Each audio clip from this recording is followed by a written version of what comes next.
सावधानी से सुनना।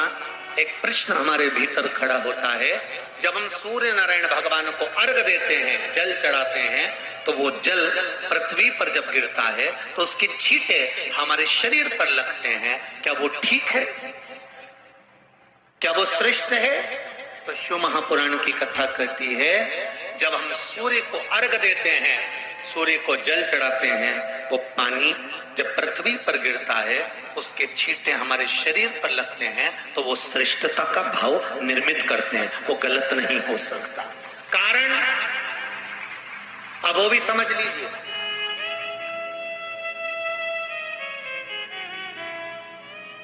अब सूर्य नारायण भगवान को आप जल चढ़ा रहे हो, तो छींटे नहीं लगे, उसके लिए क्या स्टूल पे चढ़ के चढ़ाओगे कि कुर्सी पे चढ़ के चढ़ाओगे?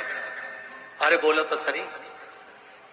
अब कई लोगों के दिमाग में यह बात भरा गई कि हम भगवान को जल चढ़ाते हैं, वो हमारे शरीर में छींटे लगते हैं, जमीन पे से पानी गिरता है, वो हमारे शरीर को छींटे लगते हैं, भगवान को अच्छा नहीं लगता होगा। कौन ने कहा? पहले तो उसको पकड़ के ला।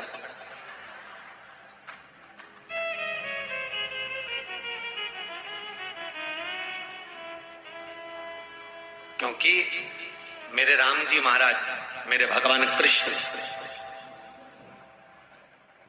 बड़े बड़े संत, साधु, सन्यासी, तपस्वी, साधक, उपासक जितने भी हुए, जिन्होंने सूर्य की आराधना करी, इन्होंने टेबल पे चढ़कर या कुर्सी पे चढ़कर जल नहीं चढ़ाया, इन्होंने पृथ्वी पर खड़े होकर ही, क्योंकि पृथ्वी तत्व के देव है शिव।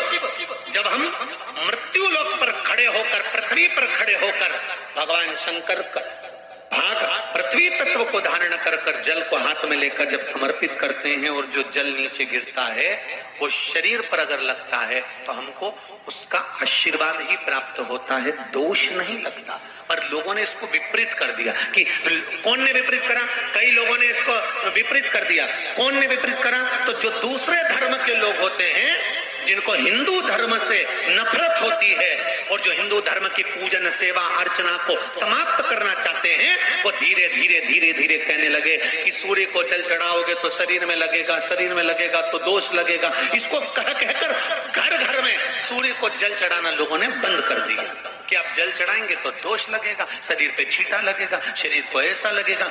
ये दोष नहीं है। कितनी सुंदर बात है महाराज। सूर्य नारायण भगवान को जब जल चढ़ाया जाता है, हाथ सिर से 8 इंच की दूरी पर होना चाहिए। जम के बोलिए, सिर से कितना ऊंचा होना चाहिए? 8 इंच ऊपर अपना हाथ होना चाहिए मस्तक से सूर्य को जल चढ़ाते समय। और न चांदी का, न स्टील का, न लोहे का, न प्लास्टिक का, न कांच का, न सोने का कोई बर्तन, न कांसे का, न एल्युमिनियम का, न पीतल का, केवल एक पात्र होना चाहिए, वो है तांबे का। काय का पात्र होना चाहिए?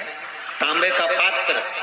और सूर्य नारायण भगवान को जब 8 इंच ऊपर तुम्हारा हस्त है, और जब हम सूर्य को जल चढ़ा रहे हैं, कैसे जल चढ़ाना है वो भी समझ लीजिए।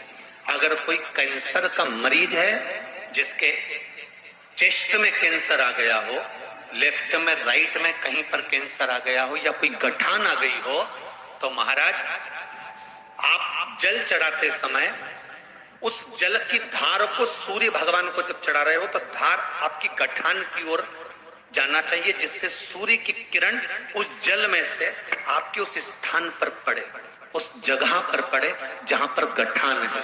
महाराज आप लगातार जल तो चढ़ाना चालू करो, अच्छे अच्छे डॉक्टर फेल हो जाएंगे और कह देंगे गठान ठीक हो गया।